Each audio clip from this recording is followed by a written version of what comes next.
হরে কৃষ্ণ শ্রোতা বন্ধুগণ, জানা অজানা ইউটিউব চ্যানেলে আপনাদের সকলকে সুস্বাগতম। বন্ধুগণ, আপনি কি ডায়েট করছেন? সুগার ফ্রি না নো অ্যাডেড সুগার, কোন ধরনের খাবার বেছে নেবেন এর দুবিধাতে আছেন? বা এর অর্থই বা কী? সুগার ফ্রি বলতে কি চিনি ছাড়া খাবার বোঝায়?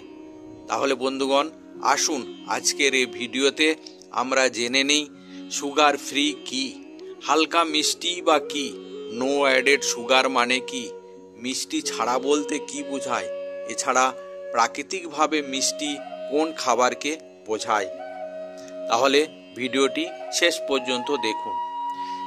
বন্ধুগণ, স্বাস্থ্য ভালো রাখতে হলে যথাসম্ভব চিনি এড়িয়ে চলার পরামর্শ দিয়ে থাকেন পুষ্টিবিদরা। ওজন কমাতে হলে এ ব্যাপারে রীতিমতো কড়াকড়ি থাকে। ডায়াবেটিস রোগীদের জন্যও চিনি বাদ, আর ঠিক সেই কারণেই চিনি ছাড়া খাবারের চল বাড়ছে। মুদিখানার দ্রব্যে চিনির ছোঁয়াচ বাঁচানো খাবার খুঁজছেন স্বাস্থ্য সচেতন মানুষজন। চকলেট হোক বা দই কিংবা কুকি অথবা বিস্কুট, রকমারি পণ্যের মোড়কে দেখা যায় লেখা রয়েছে সুগার ফ্রি অথবা নো অ্যাডেড সুগার বা কম মিষ্টি ইত্যাদি ইত্যাদি। তাহলে কি দুই শব্দবন্ধের মূল কথা এক? তাহলে দেখে নিন বিস্তারিতভাবে এক এক করে। প্রথমে আসছি সুগার ফ্রি। সুগার ফ্রি বললে কি সত্যি একেবারে চিনি ছাড়া বোঝায়, নাকি তাতে কৃত্রিম চিনি যোগ করা থাকে? হার্ভার্ড হেলথ পাবলিশিং এর তথ্য অনুযায়ী সুগার ফ্রি খাবারে প্রতি গ্রামে সামান্য পরিমাণ হলেও চিনি থাকে। এতে স্টিভিয়া বা অন্য ধরনের প্রাকৃতিক মিষ্টি ব্যবহার করা হয় কখনো কখনো। মিষ্টির স্বাদ মিললেও এই ধরনের খাবার খেলে ক্যালোরি বেড়ে যাওয়ার ভয় মোটেই থাকে না। তারপর দেখব হালকা মিষ্টি বলতে কি বোঝায়। এটি একটি অর্থহীন দাবি। অনেক খাবারের প্যাকেটে লেখা থাকে হালকা মিষ্টি, কিন্তু খাদ্য প্রস্তুতকারকরা এটি ব্যবহার করে বোঝাতে চেয়েছেন যে তাদের খাবার প্রতিযোগীদের বা তাদের অন্যান্য খাবারের তুলনায় স্বাস্থ্যকর। দুর্ভাগ্যবশত এর কোনো সুনির্দিষ্ট সংজ্ঞা নেই এবং এটি আপনাকে চিনির পরিমাণ সম্পর্কে কিছুই তথ্য বলে দেয় না। মোট চিনি এবং অতিরিক্ত চিনির সংখ্যা বুঝতে আপনাকে এখনও লেবেলটি পড়তে থাকতে হয়। তারপর দেখব নো অ্যাডেড সুগার। বিভিন্ন পণ্যের প্যাকেটে লেখা থাকে নো অ্যাডেড সুগার, এটা আপনারা সবাই লক্ষ্য করেছেন। আমেরিকার the national institute of health বলছে যে ইংরেজি এই শব্দবন্ধের মাধ্যমে বোঝানো হয় খাবারে অতিরিক্ত চিনি যোগ করা হয়নি। তবে কি তা শর্করাহীন? তা কিন্তু নয়। খাবারের নিজস্ব শর্করা অর্থাৎ চিনি থাকেই তাতে। সেই স্বাদ মিলবে অবশ্যই। যেমন কোনো বাদাম, শুকনো ফল নেয়ার সময় দেখা যায় তার গায়ে এটি লেখা থাকলে বুঝতে হবে অতিরিক্ত চিনি যোগ করা হয়নি বটে, তবে খাবারে কিশমিশ, খেজুর ইত্যাদি জাতীয় খাবার মিক্স করা থাকলে তার মিষ্টত্ব অবশ্যই থাকবে। এরপর দেখব মিষ্টি ছাড়া বলতে আমরা কি বুঝি।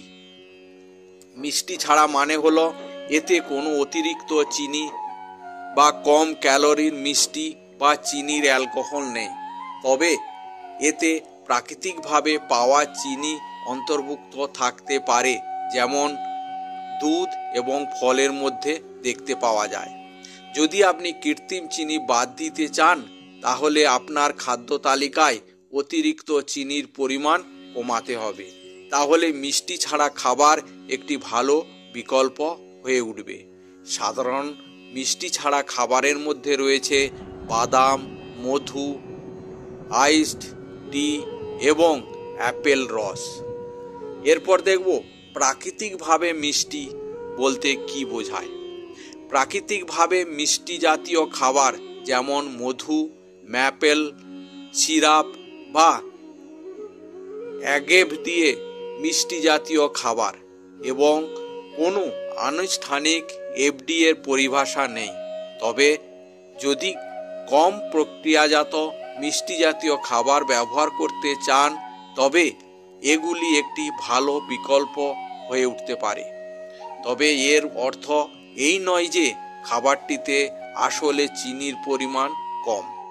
কিছু লোক মনে করে আমি বরং ম্যাপেল সিরাপ, মধু এরকম কিছু খেতে চাই, অন্তত এতে কিছু পুষ্টি আছে, এবং তারা তা করে।